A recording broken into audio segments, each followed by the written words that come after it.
I'm going to read a piece of flash fiction, the first story to my book of short stories, Interrogations, on Fomite Press. It's called No One, and it was previously published in Los Angeles Review. No One. No one could make the bar crowd at the pump house in Manly erupt quite the same way.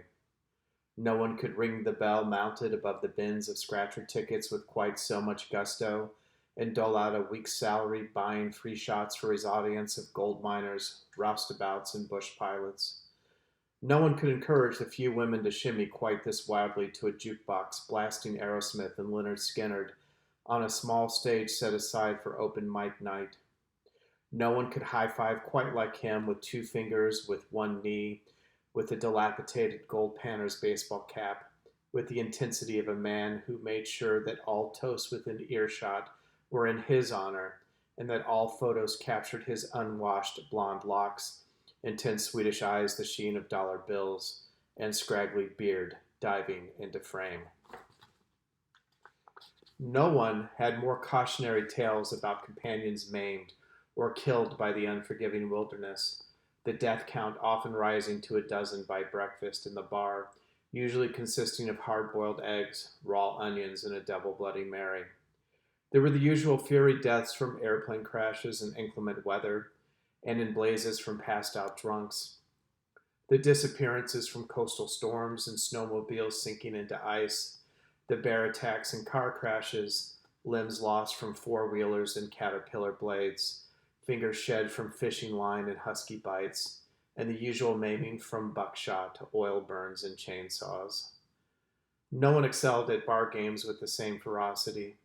No one could sling dice with a cunning fueled by a savant's innate understanding of statistics, or foretell the bingo numbers, which were the birth dates of past girlfriends and wives. No one could draw a cue ball to the eight with perfect English or stick the final double on bar darts with a combination of daring and grace that made him the target of men and women alike. No one could lie quite so extravagantly, with endless tales of tramping cross country as a teenager through the Louisiana bayou, or escaping his dull fate as an exiled Austrian prince, ducking the law from his stints as a high-end cat burglar in Asia, or his tour as a medic in Iraq, with enigmatic tattoos to support each of the yarns, and with so much bare skin exposed in an evening that there were men who knew the markings of his body better than those of their children or wives.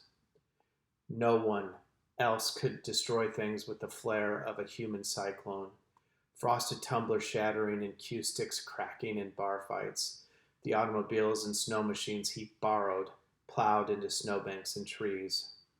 The pretzel sticks he drunkenly swashbuckled in his fingers before devouring them, the hearts of wives and girlfriends breaking in his wake, along with the knuckles of husbands on his rock of a head. No one knew that he was not long for this world, and said so quite often, inhabiting each moment as though it were his last. Friends became enemies, and then friends. His loves and his brawls were all intimately picked, the northern lights in his eyes keeping the darkness looking at them at bay, a human torch to unsteadily lead the way. No one disappeared quite as quickly as he came. He was and then wasn't, with no signs of departure, his cabin still stocked, and his screenless TV a shrine to the photos of women he'd left behind.